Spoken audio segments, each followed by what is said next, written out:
Muy buenas noches, amigas y amigos de Cero Anestesia y, como no, de nuestro programa A Buen Entendedor. El día de hoy tenemos un temazo que va a estar en la agenda pública probablemente durante mucho tiempo. Como siempre, voy a pasar a presentar aquí a nuestros panelistas y después a nuestra invitada. Ya vamos a ver quién es. Primero voy a saludar, como ya es costumbre, a Josefa Ibacache. Ella es de Trabajo Social en la UTEM. ¿Cómo estás, Josefa? Muy bien, muy bien. Hoy día el tema es muy interesante para que aclaremos dudas y conversemos, así que estoy emocionada hoy. ¿Vamos a pelear o no? No. No No, sé, no, no, no. quizás sí. Vamos a tener un diálogo democrático, un diálogo democrático. Voy a pasar ahora a saludar a Lucas Bahamondes, él es de Derecho de la Universidad de Chile. ¿Cómo estás, Lucas? Bien. Te veo Hola, ahí, bueno, sí. Bueno, primero, hola y sí, estoy bien. te veo ahí Muchas oculto, gracias. ¿Cómo? te veo ahí oculto en tu guarida, ¿eh? Como que hay poca luz, como que No, es que por el se tema de ven la las luz, me veo tinieblas. mejor con una linterna. O sea, perdón, con una lámpara en comparación a la luz del ¿Estás, techo, así que... estás ¿Ah? usando velas, Lucas? ¿Estás usando velas? ¿Ya alcanzaste ese nivel en la No. cuarentena? No, porque tendría como una variación de la iluminación, ¿cachai? Está Ah, todo planificado. ya, excelente, excelente. Sí, te ves bien, ¿ah? Te ves bien. La imagen se concentra en ti, así que no hay ningún problema Ay. con eso. Vamos a saludar ahora a Sergio Fuenzalida de Ciencia Política en la UDP. ¿Cómo estás, Sergio? Hola, hola Kurt, hola a todos. Perdone, es la alergia, está llegando la primavera y en Hoy verdad sí, está acuático. Sí, sí. De estoy ahí loratadina con la fuerte. loratadina todos los días. Sí. Pero eso estoy bien, me gusta el tema que vamos a tocar hoy día, despierta pasiones, por decirlo. Uf, Así que pasiones va a estar bueno, históricas. espero que la gente que nos está viendo también se anime, que participe desde los comentarios para que se pueda dar igual un diálogo súper entretenido acá. Eso. Excelente, excelente. Desde aquí te apoyo, hermano alérgico. Y vamos a saludar ahora a nuestra invitada, que a propósito de eso la trajo ahí Sergio con sus movidas de cientista político. Ella es María Jara Quemada, abogada y magíster en Derechos Fundamentales de la Universidad Carlos III de Madrid.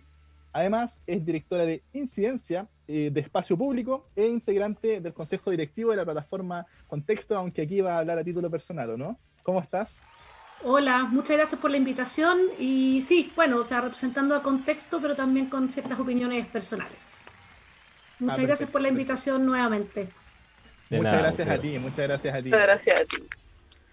Bienvenida al espacio más juvenil de los medios de comunicación. Me La gusta Aquí, mayoría. eso, me gusta. Como sí, Jingo. no.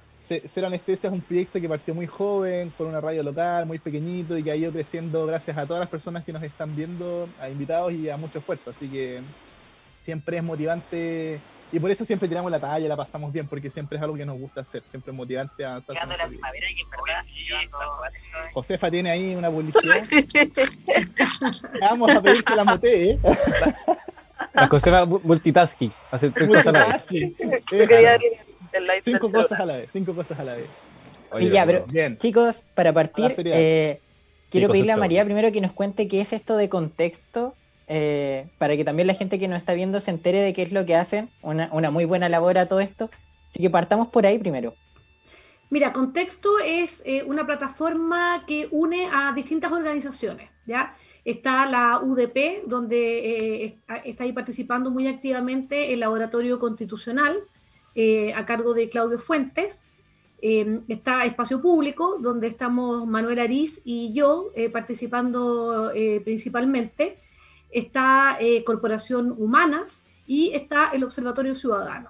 Y nosotros básicamente nos juntamos porque teníamos una visión país muy similar, centrada en la transparencia, derechos humanos, con la idea también de justicia social y de fomentar la participación en el proceso constituyente de grupos que están tradicionalmente excluidos de la toma de decisiones, como son las mujeres y los pueblos indígenas. Y por lo tanto nos unimos en esta plataforma, que se la pueden ver en plataforma contexto.cl, con la idea de difundir información del proceso constituyente en las distintas etapas, para empoderar a la ciudadanía y tratar de fomentar que se apodere de este proceso. Sabemos que en el fondo hay muchas brechas de información, muchas veces hay confusión, hay cada vez además hay temas nuevos, por ejemplo, después de que se llegó al acuerdo Meses después también se acordó la paridad, ahora todavía se está discutiendo el tema de los escaños reservados para pueblos indígenas. Entonces nuestra idea es poder contribuir a dar información sobre este proceso de una manera más sencilla, más gráfica, también realizar talleres para que las personas puedan resolver ciertas dudas que tienen. Tenemos también un proyecto interno dentro del contexto que se llama Contexto Factual, que busca combatir la desinformación, entonces donde hacemos verificación del discurso público, y por último, cuando ya esté funcionando, en caso de que gane el apruebo, cuando ya esté funcionando la convención, ya sea la mixta o la constitucional, nuestra idea también es dar información sobre qué está ocurriendo ahí. Y de este modo, en el fondo, la idea es que este proceso que partió desde demanda ciudadana, desde movimientos sociales, en el fondo no se aleje de eso, sino que sea algo muy participativo, porque es algo totalmente histórico. Es la primera vez que la ciudadanía va a poder decidir si nos damos o no una nueva constitución, y también dónde se va a dar la oportunidad en las distintas convenciones de que también hayan personas en el fondo que están fuera del Congreso hoy en día que puedan participar de esa redacción en caso de que gane el apruebo. Entonces ese es como a grandes rasgos de qué se trata la plataforma Contexto y lo que nos motiva a hacer este trabajo y a unirnos a estas organizaciones. Excelente. Independientemente de eso, solo para dejar bien desde ya determinado el punto, ustedes no van ni por el apruebo ni por el rechazo, sino que por la manifestación de la ciudadanía y la participación inclusiva en el proceso constituyente. Exacto, y también en el fondo dar información de que van a haber dos boletas, da lo mismo si tú votas apruebo o rechazo, igual también vas a votar por la convención mixta o la convención constitucional, y aclarar de qué se trata cada una, porque también hay mucha confusión sobre eso. Ahora, cada una de los que estamos en estas organizaciones tenemos nuestra opinión personal, etcétera, pero con plataforma Contexto nuestra idea no es esa, nuestra idea en el fondo es difundir información sobre el proceso y distintas instancias, incluso muchas veces sobre también discusiones también que se dan pueden ser como más teóricas también, y de contenido de la Constitución también. Entonces, del proceso, de la forma y también del fondo, con la idea de que sea un proceso muy ciudadano, que al final es lo que nosotros como que nos motiva. Excelente. Esto es un tema... bueno, que viene desde los contractualistas, tal vez desde antes, ¿no? De Platón, Aristóteles, hoy podríamos entrar bien denso en la materia, pero primero yo creo que una cuestión que incluso hoy en día cuesta que la gente sepa cuando uno le pregunta, ¿qué es el bendito proceso constituyente? O sea, yo creo que el proceso constituyente, ahí es difícil como poner como una línea de tiempo exacta, ¿ya? Yo creo que el proceso constituyente en Chile empieza antes, de hecho yo creo que o sea, bueno, yo creo que desde que se adoptó la constitución que nos rige ahora de los 80, que se está discutiendo en el fondo por algunas personas que esta debiera cambiarse, que debería haber una nueva constitución, porque hay muchas personas que consideran que es ilegítima de origen, ¿verdad? Entonces yo creo que... ¿Qué significa eso? Ilegítima de origen porque fue adoptada en dictadura, una dictadura donde yo creo que ahí, en el fondo, en nuestra opinión, hay una gran, bueno, no solo nuestra opinión, una gran vulneración a los derechos humanos y por lo tanto no es una constitución legítima, ¿ya? En su origen, cómo se origina esto, cómo se adopta esta constitución. Y después, bueno, hay muchos temas en el contenido que también han sido muy debatidos y yo creo que ya, entonces te diría que como que se viene discutiendo esto o proponiendo por algunos sectores, quizás más minoritarios en su origen, este tema desde los inicios. Pero yo creo que ya empieza como a agarrar más vuelo en las elecciones presidenciales. Yo creo que fue, ya no me acuerdo, fue Bachelet 1, yo creo, cuando fue la primera vez que empezó la campaña de Marca tu voto, Marca AC. Y ahí empezó también a haber una campaña bastante potente llamando a la ciudadanía a pedir que hubiera una asamblea constituyente con esta nueva constitución. Y en el segundo gobierno de la presidenta Bachelet, yo creo que ahí también agarra mucho más fuerza porque ella de hecho lo compromete en su programa y se llevó a cabo un proceso constituyente con cabildos locales y también cabildos autoconvocados, y luego ella, pero muy al final de su gobierno, presenta un proyecto de ley para que sea el Congreso el que lo discuta, ¿verdad? Entonces yo creo que ese proceso, si bien avanzó en algo, yo creo que al presentar este proyecto de ley al final del gobierno se sabe que no es mucho lo que puede ocurrir con eso, porque en el fondo va a venir otro gobierno, que en esa época se sabía que lo más probable era que ganara el presidente Piñera, y el presidente Piñera no lo tenía dentro de su programa, entonces era difícil que se continuara. Y yo creo que ahora parte como que se retoma con mucho más fuerza tras el estallido social. O sea, recordemos que el plebiscito y todo este cronograma que nosotros tenemos nace de un acuerdo de los principales partidos políticos que están en el Congreso el 15 de noviembre del año pasado, como respuesta también a demanda ciudadana, a las movilizaciones que habían, y bueno, a días previos que hubo bastante violencia. O sea, yo recuerdo con un poco de angustia esas horas antes de que se anunciara ese acuerdo, porque lo que no sabíamos era si en el fondo iba a haber como un recrudecimiento como de la mano dura, por así decirlo, o si efectivamente se iba a llegar a este acuerdo. Y finalmente se llegó a este acuerdo, donde la mayoría de los partidos políticos se pusieron de acuerdo, valga la redundancia, en convocar a este plebiscito de entrada. Plebiscito de entrada que hoy en día está bastante cuestionado, pero que a mí me gusta. O sea, a mí me gusta el hecho de que sea la ciudadanía la que se pronuncie sobre si quiere o no una nueva constitución.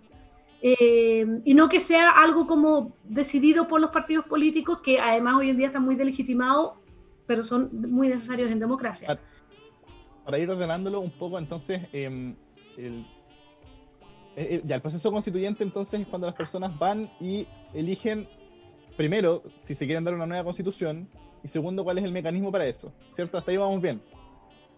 Claro, porque el proceso constituyente en el fondo, al menos en Chile. Claro, es más amplio, claro. O sea, por eso digo, parte antes que el plebiscito. O sea, ya estamos en un proceso constituyente porque tú estás como ya en modo de, y en el fondo todo lo preparatorio que viene hacia.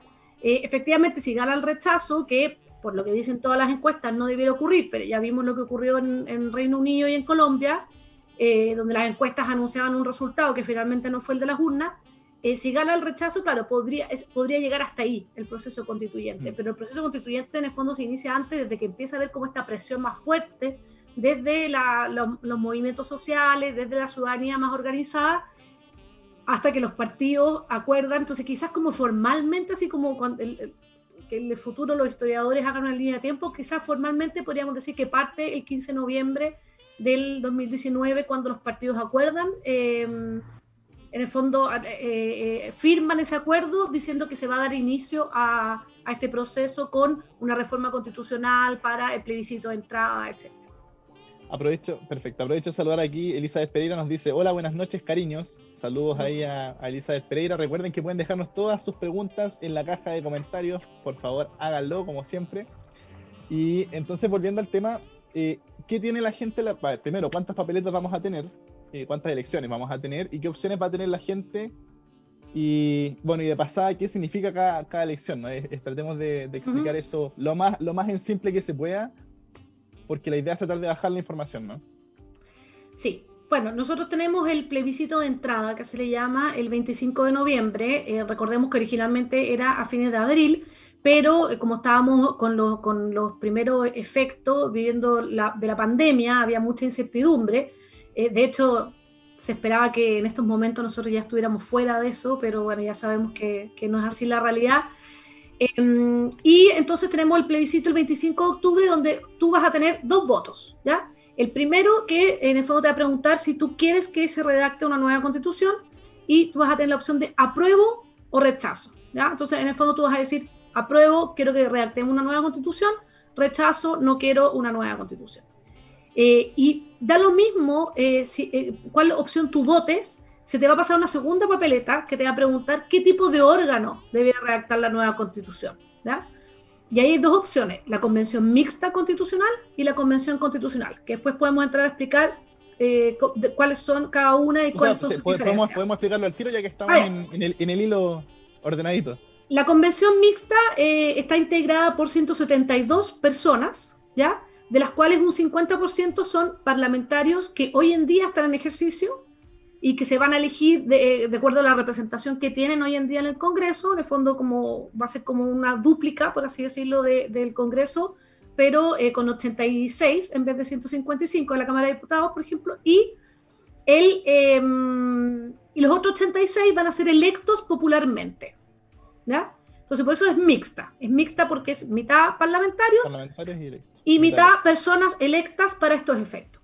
Y la Convención Constitucional a secas son 155 personas electas íntegramente para este efecto. O sea, se eligen solo para este efecto, no son además parlamentarios, ¿ya? No tienen ese doble rol. Y en ambos casos, bueno, en uno, ¿cómo se eligen a los parlamentarios y a los otros integrantes? Y en el otro, ¿cómo se eligen a los integrantes? Bueno, en el caso de la Convención Constitucional, nosotros vamos a tener, si es que gana esa opción, vamos a tener una nueva elección que va a ser el 21 de abril, que va a ser el mismo día que se van a elegir, que se va a hacer la elección de los municipios, de concejales, de alcalde y alcaldesa, y por primera vez también de gobernadores regionales, que era ahora en octubre, pero que también, dada la pandemia, se movió a abril, ¿ya? Entonces, ese día nosotros vamos a votar por concejales, por alcaldes y por gobernadores regionales, y también por delegados y delegadas, ¿ya? Y ahí los vamos a elegir. Y se va a usar un sistema electoral proporcional que es similar al sistema que tenemos para elegir parlamentarios, ¿ya? Con algunas diferencias, como por ejemplo que lo que se estableció que va a haber paridad, ¿ya? Se está discutiendo el tema de los escaños reservados para pueblos indígenas, y también se rebaja un poquito la cantidad de firmas, por ejemplo, que tienen que tener personas que son independientes para poder postularse a estos cargos, ya, respecto de una elección normal de diputados y diputadas, porque en el fondo esa es la idea. Perfecto, o sea, si aquí queremos postular a Sergio... Yo tengo una pregunta. Pero necesita juntar ¿Cuánto firmas. ¿Cuánto necesita? Necesita el 0,4% de las firmas de las personas que hayan votado en el distrito por el que va y que tienen que ser independientes. Del distrito. Ya, distrito. No, perfecto. Difícil. Tienen que ser personas independientes. Personas que no militen. Que no militen. Buen dato. Y ojo, que firma ante notario. Estamos en pandemia. No es cualquier firma. Sí. ¿Hay una posibilidad de habilitarlo electrónicamente o no? Ojalá, yo creo que va a ser una discusión que se va a dar, porque obviamente no, en un minuto normal ya es difícil. Imagínate ahora pedirle a personas que vayan a la notaría a hacer un trámite para firmar por ti. O sea, no es muy sencillo. O sea, probablemente la abuelita de uno no quiere ir. Sí. Entonces... Lucas, antes de tu pregunta, Lucas, voy a saludar aquí a Lorena Molina Quirós, que nos dice: hola, buenas noches, buen programa. Gracias, Lorena, gracias a la gente que se va sumando. Carla Iturrieta Montino pone: excelente programa, saludos. Oye, quiero hacer una acotación antes de a la Carla que comenta. Ella fue la idea de todo esto y es tallerista en contexto, y ella fue la que ideó todo esto y hizo posible esto también, así que no es solo posible. Un aplauso. Muchas gracias. Saludos a la tallerista. Ya. Dale. Sí, que bueno, varios familiares y cercanos nos han comentado de que, bueno, dentro de la campaña del rechazo se habla mucho de que, por ejemplo, el proceso de la nueva constitución va a significar, no sé, por ejemplo, abolir el derecho de propiedad o el derecho a libertad de conciencia. Entonces, la idea es, para que la gente sepa si existen límites del órgano constituyente en su actuar. Por ejemplo, se hablaba mucho de que va a afectar la inversión o que, por ejemplo, mientras se redacte la nueva constitución no va a haber constitución entre medio. Entonces, ¿qué significa eso? Entonces, uno, por ejemplo, si tiene límites el organismo, y dos, ¿cuáles van a ser los límites sustantivos, digámoslos, como la materia, el contenido de la constitución que el órgano no puede infringir? Mira, hay como mucho también, como mucho mito alrededor de lo que se le ha llamado la hoja en blanco, ¿ya? Y la famosa hoja en blanco lo que significa es que en el fondo se va a redactar, si es que gana la prueba, una nueva constitución. No es que se va a reformar la constitución actual. Eso es, básicamente, no es que tú vas a agarrar la constitución del 80 y vas a decir, yo voy a cambiar el artículo 19, número 15. No, tú vas a partir de nuevo. Entonces tú podrías incluso cambiar el orden, ¿ya? Pero es evidente que no, o sea, la hoja en blanco no es igual a amnesia, en el sentido de que nos vamos a olvidar de toda nuestra tradición política y constitucional.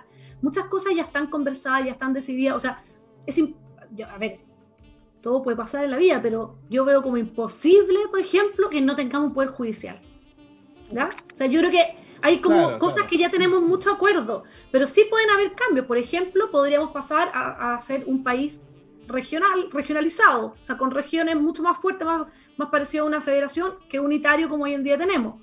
O podríamos pasar de tener un régimen hiperpresidencialista a un régimen semipresidencial o parlamentario. Eso podría pasar, ¿ya? Y por otro lado, nosotros tenemos tratados internacionales sobre derechos humanos vigentes, de los cuales nosotros no podemos obviar. Entonces, hay muchos temas en derechos humanos que tenemos que respetar.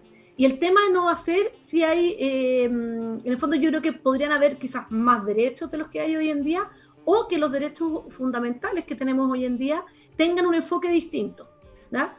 Y eso va a tener que ser decidido. No hay ahora, uno no puede decir ahora, sí, va a pasar esto, porque eso va a ser una discusión que se va a dar de acuerdo a las personas que sean electas, obviamente.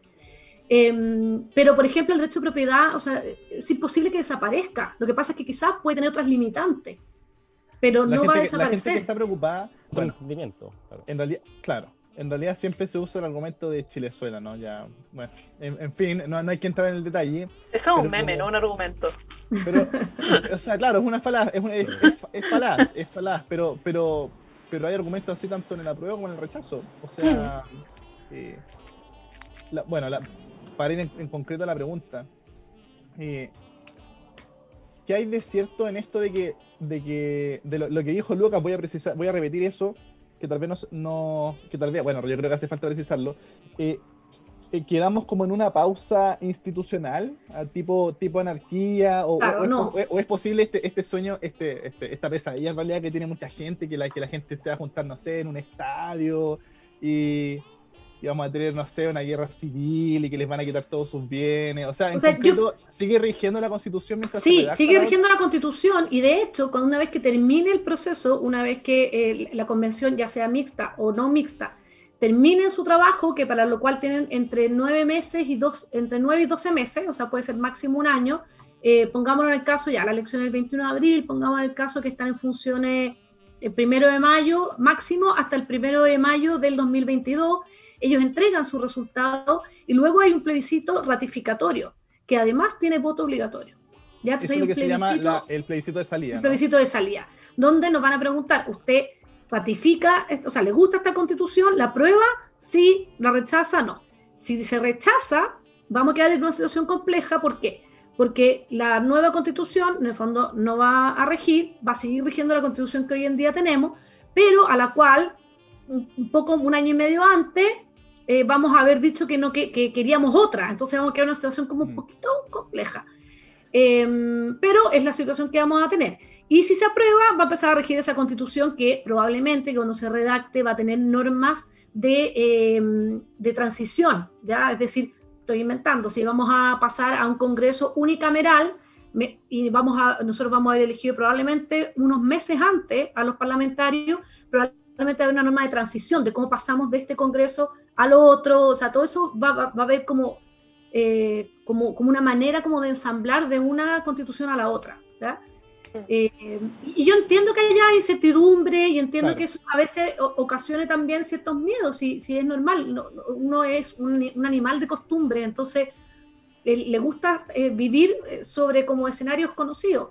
Pero creo que también hay que bajar un poco esas expectativas y de hecho, respecto al tema de la inversión que preguntaba Lucas, hay inversionistas extranjeros y las calificadoras, e incluso el presidente acá de la CBC lo dijo, o sea, hay incertidumbres buenas y incertidumbres malas, pero tampoco esto está afectando tremendamente la inversión de países extranjeros en Chile. Y de hecho yo, conversando con economistas extranjeros, norteamericanos, por ejemplo, en algunas ocasiones me comentaban que ellos le tenían fe a Chile en este proceso, que ellos consideraban que éramos tan ordenados y en general que ellos veían que nosotros podíamos llevar este proceso con éxito. Entonces yo creo que no hay que tener tanto temor, y creo que en el fondo lo que estamos viviendo ahora como que causa mucho, a mí al menos me causa mucho más temor y qué más incertidumbre que esta pandemia, que yo creo que es sacado de una película de ciencia ficción, entre ciencia ficción y terror. Yo creo que eso da más miedo.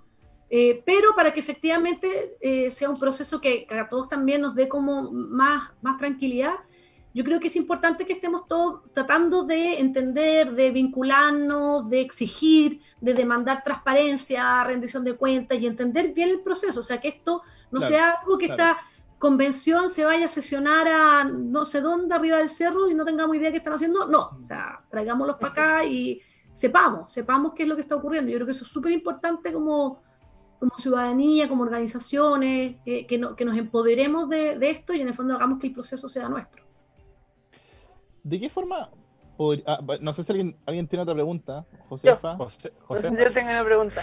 Creo que a mí me ha costado mucho explicar el tema de los 2/3 de aprobación que se necesitan para aprobar los artículos. No sé si podrías como explicarnos brevemente un poco cómo se va o cómo funciona eso. Mira, no es algo extraño, ya se ha hecho en otros procesos constitucionales de otros países, pero en el fondo la idea es que se busque el mayor consenso posible en las materias para que estén establecidas en la Constitución.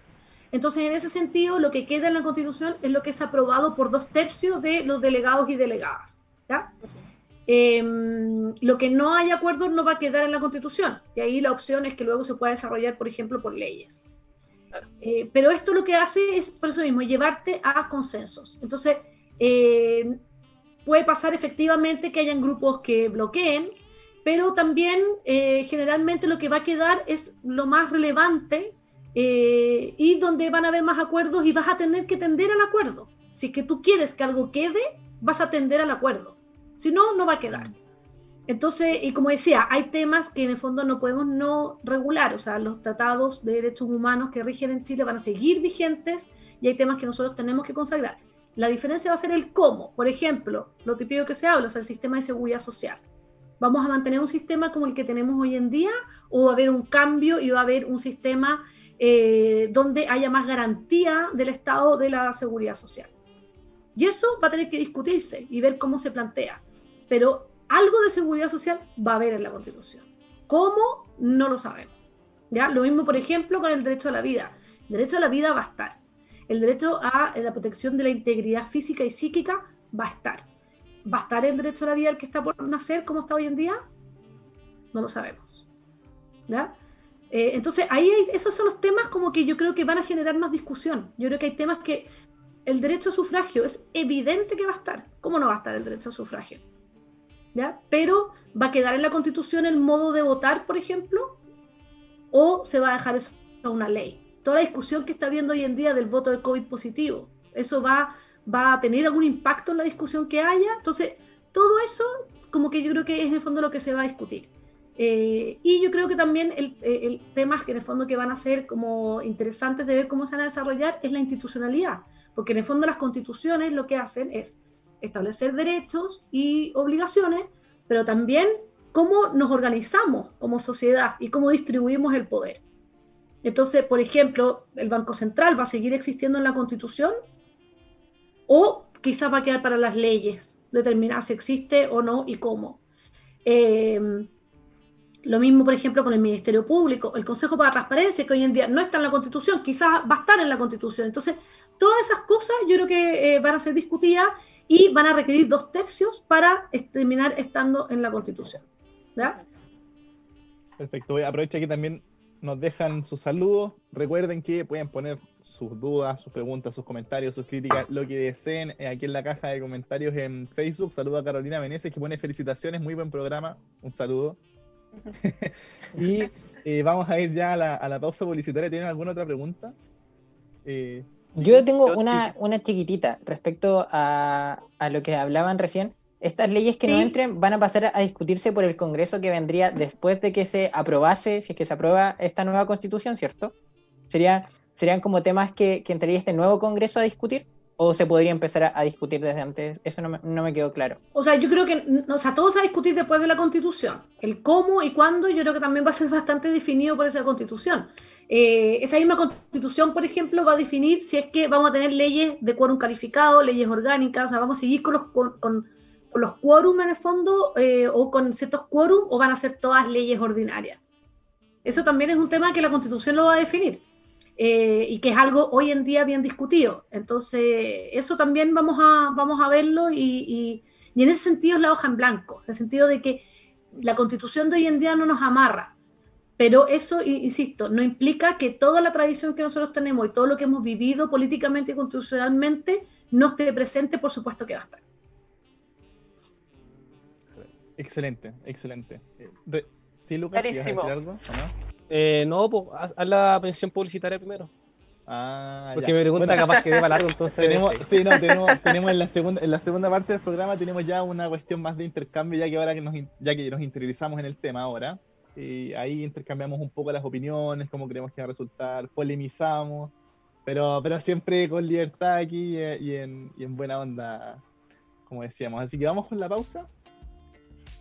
Lucas. A Lucas Lucas siempre le pregunta a Lucas, Lucas, porque Lucas nunca me falla, está ahí con... Mira, ahí está Lucas Agüita. con su agua. No caché que venía. Agua. Sí, No, Lucas ahí con su agua Manquehue, como siempre, la mejor agua purificada sin gas. Ahí teníamos el ejemplo de Lucas, que siempre está todos los programas tomándose su agua sin gas. Mantén tu hidratación y salud con los beneficios del agua en tu cuerpo. Ahí está saliendo el agua. ¿Qué puede ser más sano que el agua? Ahí Sergio me respondería... No vamos a molestar. Siempre molestamos a Sergio con escopete. Pero se vienen las fiestas patrias, no vamos a molestar. Fiestas patrias, para la caña, el agua Manquehue, la mejor agua purificada sin gas. Mantén tu hidratación y salud con los beneficios del agua en tu cuerpo. Realiza tus pedidos online en www.aguamanquehue.cl o también en el despacho express directamente a tu casita, como no, en el WhatsApp más 569-5656-0519, más 569-5656-0519. Con Agua Manquehue, una mejor vida. Quiero hacer una acotación. Si van a celebrar estos 18, si van a celebrar en sus casitas.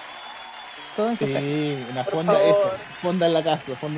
No, yo no estoy llamando a la gente a que salga a la Oye, casita. y recuerden, la libertad es libre, pero recuerden que hasta el momento las personas que tengan COVID positivo, determinado por PCR, o que estén en cuarentena por contacto estrecho, lo que sea, para el plebiscito, no van a poder ir a votar. Así que si a alguien le interesa ir a votar, buen dato. Eso. a cuidarse el 18. Y tienen que ir sobrios también, sobrios y sobrias, ¿o no? Sí, porque es un proceso importante. Sí, claro, no, además va a haber ley seca, Lo único que tienen que saber es que tienen tienen que realizar una raya vertical, no horizontal. Si no, el voto no. Sí. Nada más. Lo demás se van a poner ahí a dibujar un chanchito. la papeleta. No vayan. No tomen tanto, O sea, tomen en la casa, pero el día del plebiscito no pueden tomar, obviamente. Así que tienen que ir ahí a votar y hay que hacerlo por responsabilidad. Y además, si calculáis los tiempos entre lo que se demora una persona en presentar síntomas, lo que pasa es que tiene que estar en cuarentena. Claro. Pero además, no alcanzaría a votar si se contagia. Exacto, si ese es el tema. Y además hay gente, o sea, hay gente que se siente mal y te dura la enfermedad como un mes. Ahora, obviamente las personas que están hospitalizadas en general, si tú estás hospitalizado por lo que sea, apendicitis, no puedes ir a votar. Pero acá si tú eres asintomático y te sientes bien en tu casa, no puedes ir a votar tampoco. Entonces, ese es el tema. Hay una pregunta, ¿van a estar haciendo un chequeo en todos los locales? Se ve difícil, ¿no? No sabemos. Se ve difícil, no me imagino un punto fijo ahí pistoleando. Y además, por lo que yo entiendo, si tú llegas a votar no te lo pueden impedir. Legalmente nadie te puede impedir el voto. Claro. Pero ya el fiscal nacional ya dijo que ellos tendrían que perseguir a esas personas de acuerdo a las normas sanitarias. Es irresponsable, en cierto punto es irresponsable, de todas maneras. O sea, ya primero descartémoslo, la pandemia no es un invento de no, es real, la gente, porque todavía hay gente que lo duda, es real, la gente se contagia, ya, descartando eso, igual yo creo que es irresponsable reunir a la gente a votar, no se me ocurre cómo podría hacerse, pero tampoco es un proceso que deba dilatarse, ¿no? Por el peso que tiene. Y... No. Ya lo pospusimos una vez. Si el plebiscito originalmente era en abril, entonces ya lo pospusimos y es complejo hacerlo de nuevo porque además nosotros tenemos un calendario electoral 2021 súper intenso, tenemos alrededor de 7 elecciones. O sea, en abril tenemos la elección de gobiernos locales, más delegados y delegadas si es que gana la prueba. Después, alrededor de julio, deberían haber primarias presidenciales. Y en noviembre tenemos la elección parlamentaria y presidencial. Entonces, no es menor. Entonces, entre primarias que van a haber, etcétera, nosotros tenemos muchas elecciones en 2021. Entonces, es muy difícil seguir moviendo el calendario electoral.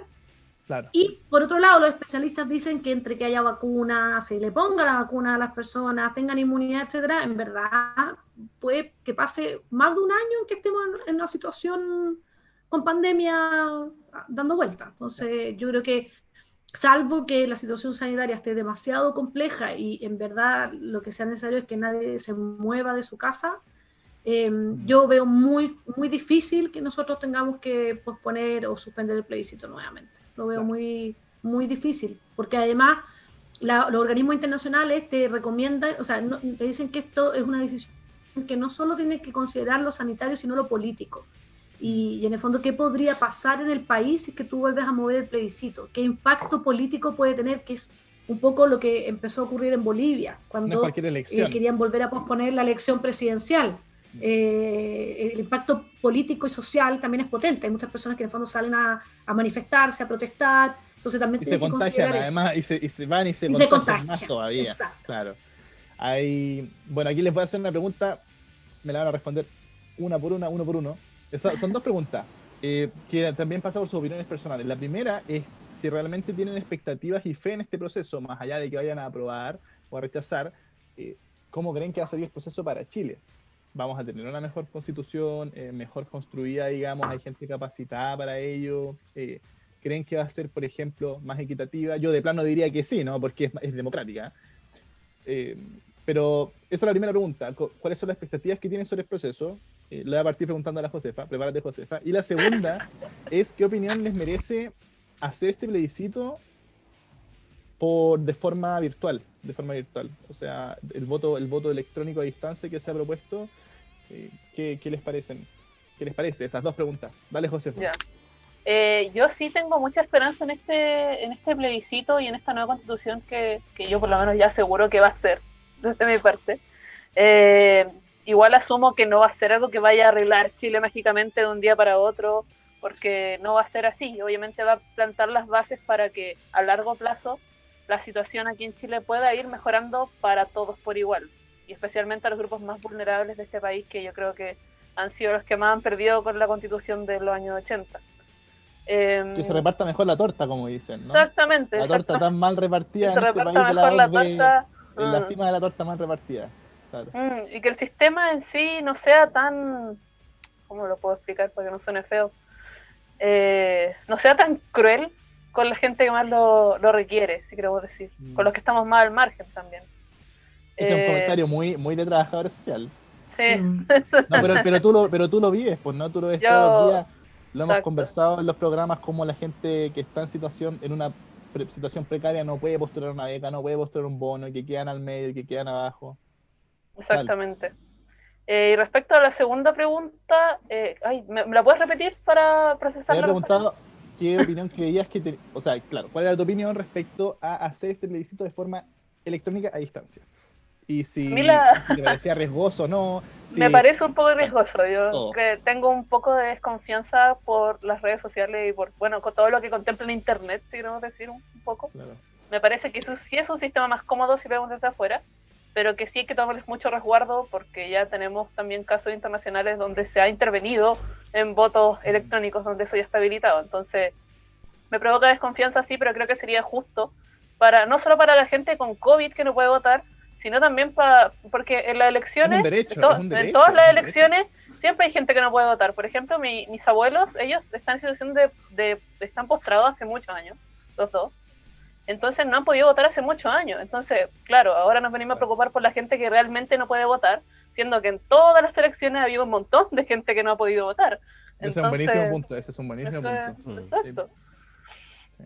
Exacto. Me da desconfianza, pero si se aplica bien creo que sería bastante útil para toda esa gente. Excelente. Muy buen comentario. Creo que este es uno de los comentarios que más que más me han gustado de todos los que te he escuchado. La misma pregunta se la voy a hacer a Lucas, después a Sergio y después a María. Dale, Lucas. Las mismas preguntas. Ya. Bueno, respecto a la primera, yo soy un poco más escéptico con el tema porque siempre he sido de la opinión de que este proceso constituyente nació porque, bueno, hablando en términos mucho más políticos, la derecha no se supo ordenar frente al caos que tenía como gobierno político, como gobierno, para el estallido social. Por eso no es raro de que, por ejemplo, Andrea Lamán haya pasado de la prueba rechazo y así muchas otras personas, porque era lo lógico. O sea, si uno piensa lo lógico, es lógico que Andrea Lamán va a defender la Constitución porque es uno de los pilares dogmáticos ideológicos de la derecha. Sí es importante este proceso en temas de legitimidad en cuanto a procedimiento, porque todos van a poder participar. Esa es lo importante. Esperemos. O sea, esperemos que sí, ojalá que la pandemia no nos siga afectando ya como estamos. La verdad da miedo, ¿no? Es que más allá de eso da miedo, ¿no? Porque como decía María, hay una cultura de que Chile primero nunca tiene una constitución histórica y segundo de que se reprime, que eso más allá de que sea una cuestión que se use populistamente, es cierto que se reprime la opinión de las personas y que sus votos se malversan, o sea, digamos, no en las urnas, tal vez es un proceso exitoso que se desarrolla bien, pero sí en este bombardeo de información donde la gente no puede acceder a cierto nivel educacional, un sistema bien mal distribuido, como decía Josefa.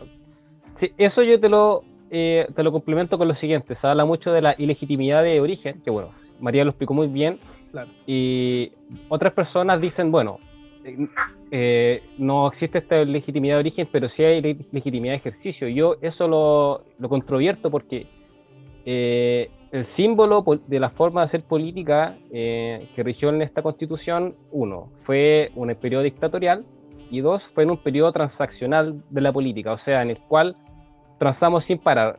Acá hay un empate político en el cual todo sigue más o menos igual, aunque haya cambios, sigue todo más o menos igual, y en donde la gente no puede participar, o sea, el ejemplo binominal es súper fuerte, donde hay menos representación política.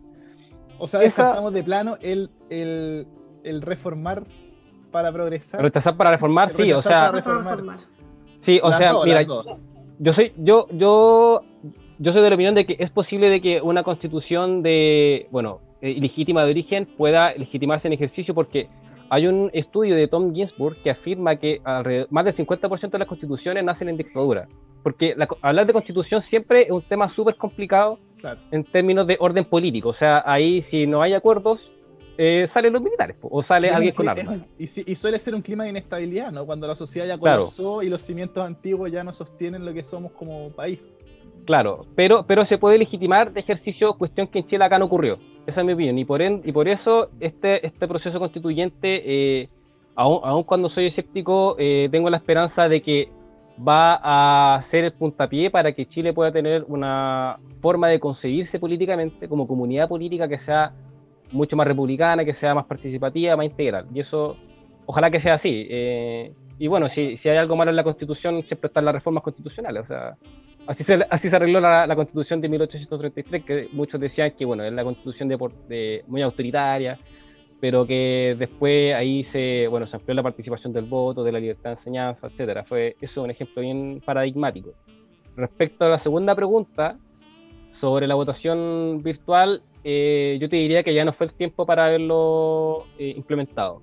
Si lo implementamos ahora sería bastante riesgoso, uno, porque creo yo que estaríamos improvisando a 2 meses, no, a un mes, la verdad, claro, menos de 2 meses, un mes y medio, más o menos. O sea, si esto hubiese ocurrido como pasó en Francia se arriesgaron a hacer votaciones presenciales, en el cual bajó mucho la participación, pero fueron municipales. Entonces acá yo hubiese, dado la posibilidad de preparar mucho una elección para ver voto electrónico. No es como que no se hubiera visto venir, ¿no? Bueno, sí, eso puede ser, sí, pero bueno, corrieron las elecciones municipales. Bueno, vaya uno a saber. El tema es que, bueno, está mi mascota, la mascota ladrando acá atrás. El tema es que, no sé si se escucha, el tema es que, aparte de ser riesgoso porque se puede improvisar, a mí en personal no me gusta el voto electrónico porque ya te deja problemas de, si el voto es personal o no es personal, si alguien toma tus datos y vota por ti, no asegura ninguna forma de identidad, claro. Claro, porque ahí la gracia de las votos nulas es que tú estás votando ahí. O sea, da lo mismo si ya no sé, ojalá que eso no ocurra, pero ocurría de que se compraran los votos antes. Ojalá que eso no ocurra, pero la persona perfectamente podía incumplir todo lo que se dijera, ¿cachai? Acá no sabemos, po. No sabemos si una persona, un trabajador, que está votando bajo la presión de su empleador. Y Oye, además de que... es lo que ocurre con en las elecciones internas de los partidos políticos, ¿no? Que se compran ahí votos, los mueven. No vamos a hacernos aquí los locos, las locas, que se compran los votos, los mueven, agarran gente en buses. Bueno, las elecciones presidenciales también las completadas, sí. Pues, los juguitos. es que bueno, es que el tema de la actuación interna de los partidos es un tema que igual yo considero que tiene algo pendiente. Bueno, y ya para no alargarme, existe, bueno, siempre el riesgo del hackeo o de equivocación del soporte del prestador privado que le soporte esto. Ocurrió para el plebiscito municipal del año pasado, en el cual la empresa Iposting tuvo un problema de la base de datos y que, bueno, en un sistema democrático en donde es crucial el voto como representación, o sea, como actuar democrático, yo encuentro que no es conveniente arriesgar tanto para eso. Claro. Además de que te pueden acusar de fraude. O sea, ya José Antonio Caz en 2017 dijo que la votación hubo fraude sin de Estados Unidos. Bueno, aparte, pero acá en Chile Caz dijo que hubo fraude en 2017 sin ninguna prueba. Y eso es lo bueno que las elecciones han servido. Acá funcionan más bien en Chile. Pero ¿qué pasa si ocurre este problema con el prestador y después dicen que hubo fraude? Te dejan ese espacio que es indiciable. Oye, me han encantado sus opiniones. Este está siendo mi programa favorito de A Buen Entendedor de todos los que he visto y los que he estado. Dale Sergio, te veo ahí con la lengua quemándose por dar tu opinión, así que dale. Bueno, primero respecto al proceso, yo igual tengo harta fe, sobre todo que nos va a servir para un tema de estabilidad política. Bueno, según cómo también se comporten los partidos y cómo vaya funcionando, pero siento que sobre todo a Chile le haría muy bien quitarle este hiperpresidencialismo. No serviría mucho, pero al mismo tiempo también soy muy temeroso de lo que pueda llegar a pasar con las expectativas de las personas. O sea, yo lo veo en redes sociales, en gente joven, o sea, como de nuestra edad, más jóvenes también, que a veces, por poner un ejemplo burdo, piensan que de aprobarse la Constitución vamos a ser Dinamarca o vamos a ser Noruega. Entonces... te estás extremando, pero no, sí es verdad, yo lo he visto también. Extremando el argumento es algo así, o sea, que piensan verdad. Que si solo porque pongamos, por ejemplo, en la Constitución educación de calidad, va a pasar. Entonces siento que también... Eso es muy importante, muy buen punto. Y insisto, yo creo que, volvemos un poco más atrás, uno de los problemas que desató el estallido social de octubre es el tema de las expectativas de las personas que no se cumplieron. Entonces, si volvemos a caer en lo mismo y les prometemos a las personas que vamos a hacer Dinamarca de aquí a 5 años más, y después en 5 años más ven que no se cumple, vamos a caer en el mismo problema. Entonces, eso me preocupa mucho, el tema de que las personas sean conscientes de que esto es un proceso largo, que ya el tema de redactar la Constitución es largo, de ahí a aplicarla y que veamos resultados es mucho más. Claro. Eso, respecto a tu segunda pregunta, yo estoy completamente en desacuerdo de lo que es voto electrónico por muchas cosas, el tema de la filtración de los datos y que hemos visto que no funciona tampoco. En el tema de las primarias de Estados Unidos, en Iowa, que también funciona mal, pero considero que acá en Chile teníamos tiempo para haber previsto otra forma de votar. El mismo tema del voto por correo, que puede ser programado, que se hace en muchos países, que la gente vota días antes y lo manda. Acá tuvimos tiempo, desde abril que se corrió el plebiscito, hasta ahora había el tiempo para legislarlo, para que el mismo CERVEL no estuviera hastruyendo todo a última hora como lo está haciendo. Igual no había muchos planes de contingencia, ¿no? Si se derrumbaron como castillos de naipe y no lo digo yo, lo dijo el ministro. Porque haber esperado eso, tal vez habría salido peor, Sergio.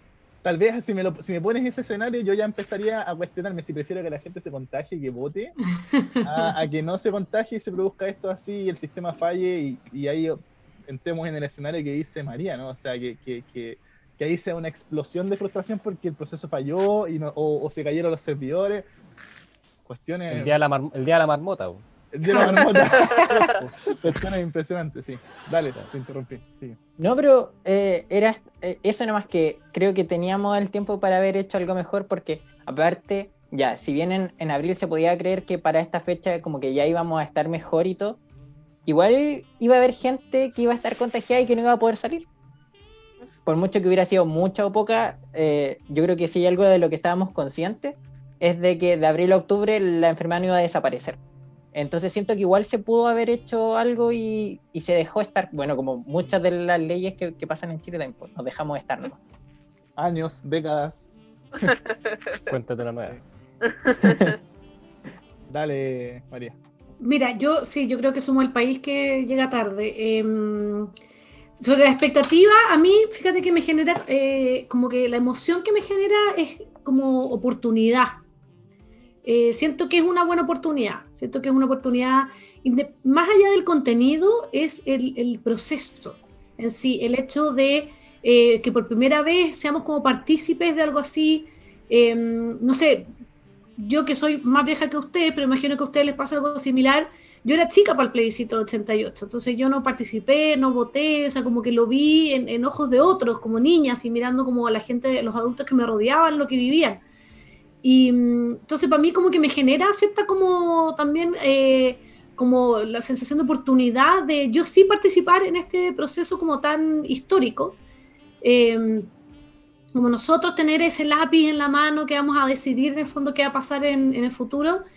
Y independiente del contenido de la Constitución, que obviamente no nos va a dejar a todos 100% satisfechos ni contentos, pero yo creo que vamos a tomar aprendizajes que yo creo que ya tenemos como sociedad, y además esa sensación que ojalá que en verdad tenemos que todos ponerle pino para que el proceso sea así, que en el fondo todos quedemos con la sensación de ¿sabes qué fue lo que hicimos entre todos y todas? Independiente de que yo no gané todos los puntos, no quedó 100% como yo quería, pero fue algo en lo que participamos todos y todas. Y eso Eso yo creo que refleja la Constitución, de cualquier claro, Constitución. y yo creo que como sociedad pudiera llevarte como un ciclo virtuoso, donde pudiéramos como tratar de renovar nuestra confianza en la democracia, tratar de renovar la confianza en los partidos, en las instituciones políticas.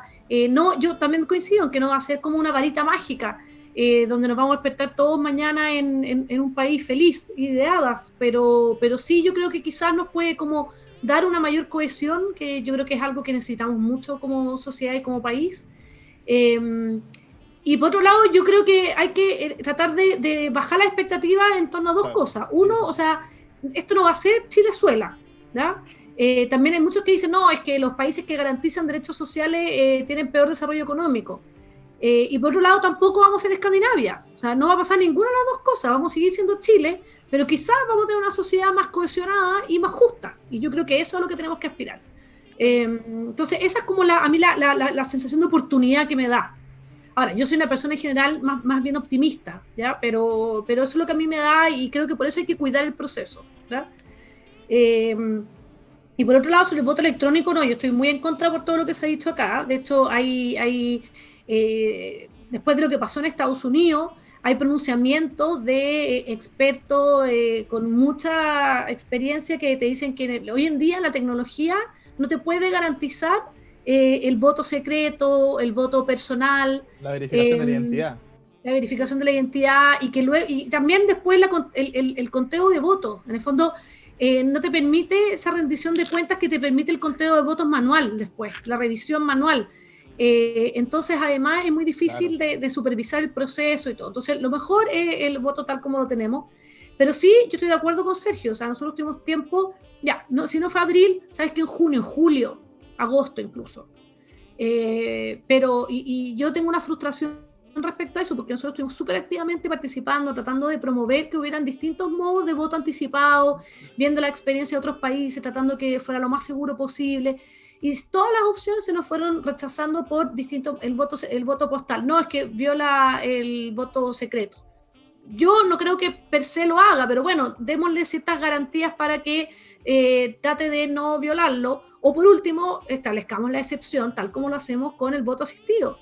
El voto por no, es que no se puede, todo fue un no se puede, y llegamos a una instancia en que ya, hoy en día yo creo que en verdad ya no se puede, porque es muy difícil darle viabilidad.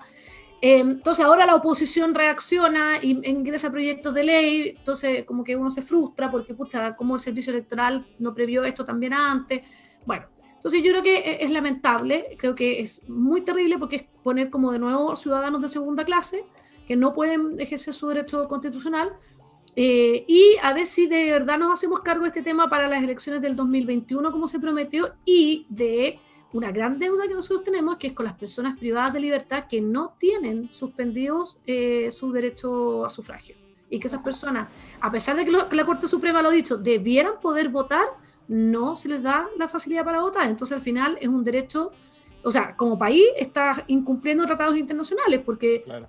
los acá Pero verdad. estudiantes de derecho sabrán mejor que yo, que lo tienen más fresco, que ustedes saben que garantizar un derecho no es solo, en el fondo, no es solo decir sí, yo te garantizo, escribirlo, claro. sino que es además a tener políticas activas para que efectivamente tú puedas ejercerlo. Y si a mí no me dan una urna dentro de la cárcel, yo no puedo votar. Entonces yo creo que debiéramos ver cómo, si bien nuestro sistema de cómputo de votos, etcétera, es súper bueno, es una de las cosas que nosotros hacemos muy bien y que a diferencia de muchos países no es cuestionado, ¿ya? Tenemos resultados rápidos, transparentes, todos confiamos en los resultados. Entonces, ver cómo mantenemos eso, pero también cómo innovamos para que casos como lo que está ocurriendo hoy en día no queden sin solución. O sea, a mí me parece increíble que no podamos haber encontrado una solución. Sí, es sorprendente. Y pasa en todas las materias, lo hemos venido también hablando en el programa, que es una negligencia que sobrepasa lo más absurdo que podría haber. Y indolencia, además, creo yo. Indolencia, porque no es casualidad, las personas, hoy en día, las personas más contagiadas son personas más vulnerables. Claro. Yo quiero ver si todos los contagios estuvieran concentrados como al principio en Vitacura, Las Condes, Los Barnechea, Providencia, probablemente tendríamos voto postal.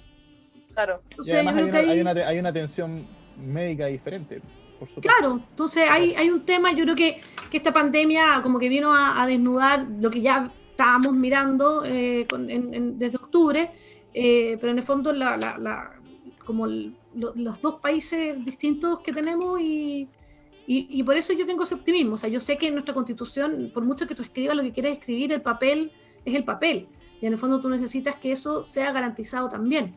Pero sí yo creo que podemos ver cómo distribuimos el poder de una manera distinta. Sí, yo creo que también nuestra constitución, a pesar de haber sido reformada en muchas cosas, tiene cierta visión muy noventera de distribución del poder, de rendición de cuentas, que yo creo que hoy en día ya es como un paradigma que ha cambiado mucho, de participación ciudadana. Muy de 1800.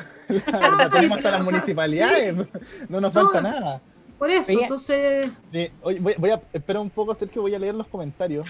Aquí Lucila Carreño nos puso así: me gusta viendo un gran programa, los chicos se la juegan. Gracias, la tía Luz, ahí como siempre. Saludos. Con sus comentarios le respondió a lo que decía María, puso claro que no, pero es como dices tú, lo conseguimos y nos callaron. O sea, que refiriéndose a que se intentaba, pero los callaban, refiriéndose a estas ideas sobre implementar otras alternativas para el voto. Sí. Ahí lo puso porque fue hace 4 minutos y me pidió ahí mi opinión sobre el tema. no la había dado, me acaba de dar cuenta. ¿Verdad? No la había dado. La voy a dar también, voy a tratar de hacerlo bien corto ahí para que Sergio acote o haga el comentario que quería hacer, acote o haga el comentario. Bueno, en mi caso yo recojo todo lo que dicen ustedes. De nuevo, lo que a mí me preocupa mucho es cómo se canalizan las frustraciones de las personas en un proceso constituyente y en Chile en general. Creo que se juega con las ansiedades, se agitan. Es como una caja de Pandora, ¿no? Donde se meten todas las ansiedades de la gente, se agitan, y de repente sale algo que explota, que es cualquier cosa y que nadie sabe muy bien qué es, y que además genera una caja de Pandora con más con más ansiedad acumulada dentro.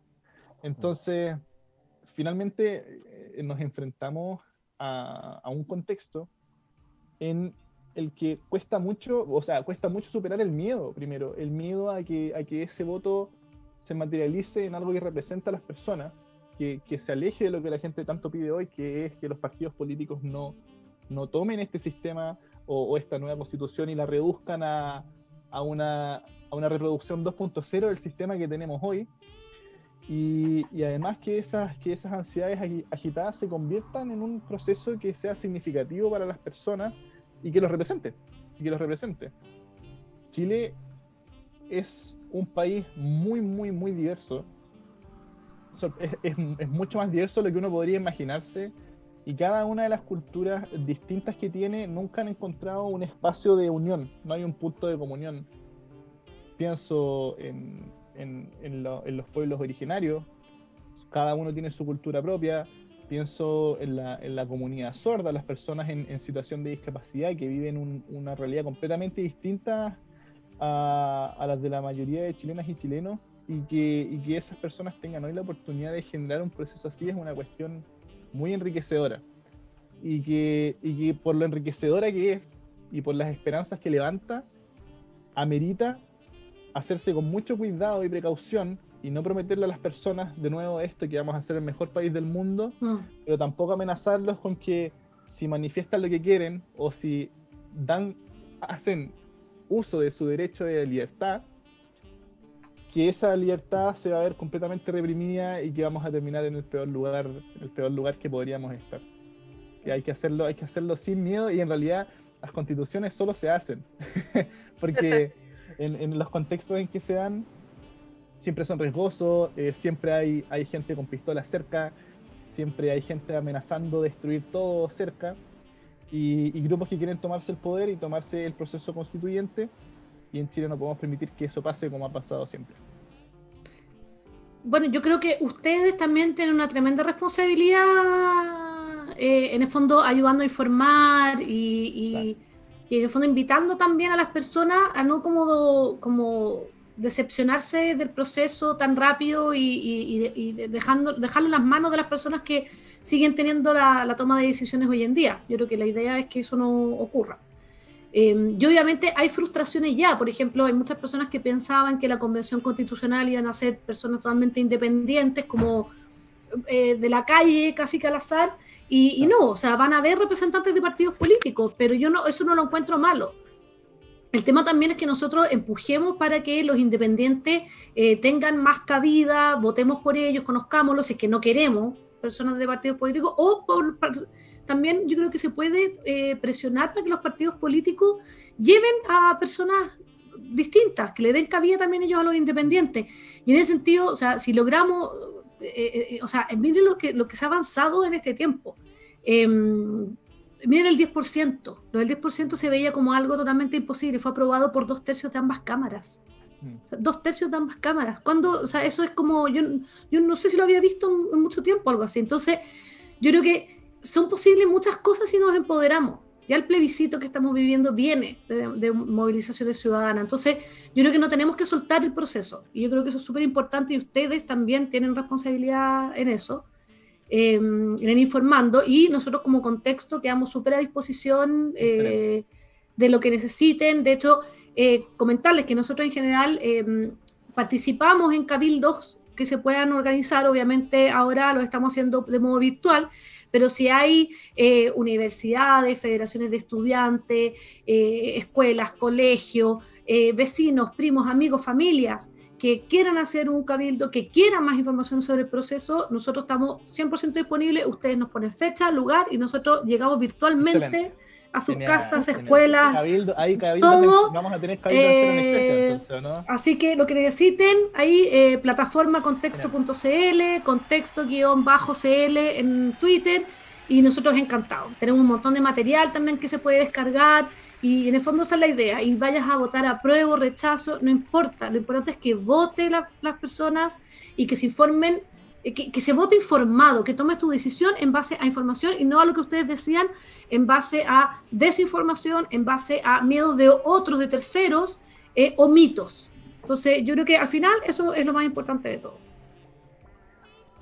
Sergio, dale con tu comentario y aprovecha de usar el tiempo para tus palabras finales, que ahora nos vamos a despedir, así que dale. Ya, el comentario va justo muy acorde con lo que decía María respecto a cómo entran los partidos políticos en el proceso, sobre todo de elegir a los constituyentes, y me acordé no me acuerdo de la persona que lo dijo, pero lo leí en unos comentarios en Facebook, que una persona que dijo que estaba cansada de los representantes del Distrito 23.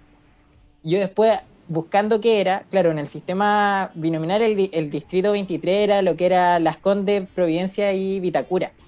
Entonces, agarrándome de ahí con el tema de la distribución del poder también, es que se empieza al final a representar a toda la diversidad que tenemos en el país, porque uno lo ve mucho de que los partidos políticos agarran a una persona X o a su candidato X y lo llevan, no sé, a Punta Arenas. Lo dejan allá unos meses antes de la elección y levantan candidato. Entonces, eso es algo que me parece súper importante destacar y que sobre todo tienen que tomar conciencia de esto, bueno, las personas y los partidos que son los que tienen al final el monopolio de los candidatos, de que es súper importante que se vea reflejado todo, porque eso también es uno de los motivos de la desconexión que teníamos del sistema político como de la realidad. Y ahora sigo ocupando mis palabras finales. Quiero invitar a las personas que nos están viendo a que se informen, sobre todo a que participen. Hay muchas instancias en... Llegó el pequeño, No. que va a ir a votar también el 25 de octubre. Sí. Invitando ya a contexto. Dale, Sí. Sí. Eso, a que se informen, que participen. Hay muchas instancias, es cosa de ponerse a googlear un poco, de navegar un poco en las redes sociales. Salgan de Twitter, entren a Google. Eso, salgan de Twitter, Ese debería ser entren el a lema. Google. Porque hay muchas instancias, así como Contexto, hay otras organizaciones sociales que se están Sí. moviendo y están haciendo este Muchas. tipo de cosas. De la Y prueba del es rechazo. súper interesante, es súper entretenido. Eso, infórmense Muchas- y vayan a muchas votar y gracias, quédense Sergio. en sus casitas. Muchas Oye, gracias. y otra cosa que decía Sergio, también hay muchos movimientos independientes que se están armando, entonces yo sé que es complejo hoy en día lo de las firmas, pero también averiguar lo que dices tú, Google, averiguar, y si se los quiere apoyar, apoyarlo. Y además, recuerden que si ganan la prueba, las convenciones van a tener, las personas que se elijan, va a haber paridad, entonces también van a haber muchos rostros nuevos porque va a tener que haber mucha candidata mujer, Claro. lo cual es hermoso. Entonces van a haber rostros nuevos. Y en el fondo, si se quieren apoyar esos rostros nuevos y esas listas independientes, hay que apoyarlas. Pues. Pero y si no, van a haber partidos políticos y también a los partidos tratar de incentivarlos a que den cupo también a personas independientes o que no son las personas que tradicionalmente han estado en cargo de elección popular. Zafiro Bahamonde nos pone, me parece excelente idea el cabildo de ser una especie. Lo vamos a dejar ahí anotado. Dale, Súper. palabras finales. ¿A quién? Lucas. Ah, ¿se pegó chuta, Lucas? no caché. Te quedaste pegado, sí. Ya, pues, es que no escuché despierta. mi nombre. Ya. Bueno, o sea, que se informe la gente que este es un proceso que realmente es histórico, que obviamente tiene sus ventajas y sus desventajas, pero lo importante es que nos estamos representados como comunidad política. Ese es el primer paso para que podamos tener un Chile mucho más legitimado en su actuar, ya, sea en sus instituciones y en las relaciones interpersonales. En la sociedad hay mucha tensión, bueno, en temas, no sé, incertidumbre económica o política, hay mucha polarización, pero es posible de que este proceso constituyente pueda encauzarlo al primer paso y que salga un futuro mejor. También rescato las palabras de Sergio, que la Constitución es el primer paso. Yo veo la Constitución como declaración de principios, como a qué nos comprometemos. Entonces, ahí, cuando tenemos una nueva Constitución, es el primer paso no es el último paso para que seamos, no sé, Noruega, Finlandia, etcétera. Entonces, hay que tener eso súper en claro, hay que bajar las expectativas y, bueno, el último llamado a los partidos políticos, porque ahí, bueno, se ha criticado de que esta crisis de legitimidad de los partidos se va a reflejar en el proceso porque van a ser los partidos los que tengan la mayor cantidad de convencionales. Tienen que dar, bueno, véanlo como vida o muerte. Aquí es cuando algunos partidos van a morir y otros van a poder consolidarse realmente, van a poder dar una vuelta de tuerca para que puedan tener esta especie de resurgimiento de legitimidad democrática. No sigan precocinando la democracia, no sigan, no sé, tratando de colocar a un senador octogenario en Arica, en Punta Arenas, donde sea, para que tenga el cargo, porque si hacen eso, bueno, va a afectar un poco el proceso, pero probablemente va a afectar más al partido, entonces no lo recomiendo hacerlo. Eso, detengan la cocina. José Feyacache, palabras finales. Bueno, repetir todo lo que se han dicho. Si finalmente lo importante de esto es votar completamente informado y no dejarse llevar por, como lo he dicho en muchos programas, por reduccionismo de ambas caras de la moneda, especialmente. Y eso, votar informados, votar en consecuencia, y no a informarse con memes, ni con Twitter, ni con nada, porque ya estoy chata de eso. Bien, bien. Bien. Bueno, María, dale palabras finales. Yo, bueno, agradecer la invitación, lo mismo, yo creo que es muy importante informarse sobre estos procesos, algo inédito lo que estamos viviendo, por lo tanto yo creo que debiéramos tener, ojalá, sabiendo que estamos en pandemia, tiene sus dificultades, pero confiar también en que se están tomando las medidas para que el plebiscito sea seguro y que ha habido otros países donde ha habido elecciones en pandemia y en general tomando las medidas que se van a adoptar en Chile. No ha habido indicios de brotes importantes durante las elecciones. Entonces, también transmitir como, ojalá esa seguridad para que las personas vayan a votar, claro, siguiendo obviamente todas las instrucciones de la autoridad, y que sea un plebiscito súper participativo, sea la opción por la que usted quiera votar. Y que voten y que se informen antes, porque eso es lo más importante, votar informado o informada. Y eso, que al final nos demos cuenta, yo creo que los últimos meses nos han hecho darnos cuenta que nosotros sí tenemos un poder gigante y que podemos dar vuelta a cosas y podemos tomar decisiones y podemos empujar a nuestros representantes a tomar esas decisiones. Entonces yo creo que tener como eso en la cabeza y tomarse este proceso como algo que puede ser muy bueno para el país, pero también con los pies en la tierra. Excelente. Excelente. Hay un llamado a la democracia. Muchas gracias a nuestra invitada María Jaraquemada. Gracias a ustedes, se pasaron. Lucas Bahamonde. Aquí estamos, pues siempre también en el proceso apoyando a la gente, informando. Sergio Mensalía, Lucas Bahamonde, José Fibacache. Quien les habla, Curchel. Me despido. Recuerden que tenemos a Buen Entendedor todos los jueves a las 7:30 con livestream por Facebook en la página de Cero Anestesia y en la página web ceroanestesia.cl. Tenemos también página en Instagram ceroanestesia.cl y nos pueden encontrar en YouTube como Cero Anestesia. Me despido. También, ahora, justo ahora, a las 9. No se vayan, no se muevan de la página. Tenemos En Órbita, siempre pedazo de programa, no se lo pueden perder. Y recuerden suscribirse aquí en la campanita de notificaciones. Aquí les va a salir a la derecha, en la caja de comentarios, para que todos los programas, para que lleguen a todos los programas y les notifiquen Facebook cuando hagamos videos en vivo, live stream. A las 9. No queda nada para la órbita a las 9. No queda nada para la órbita a las 9. Así que me despido, soy Curchel. Gracias María, gracias Sergio, gracias Lucas, gracias Josefa. Nos vemos el próximo jueves. Chao, chao. Gracias a ustedes, chao. Chao.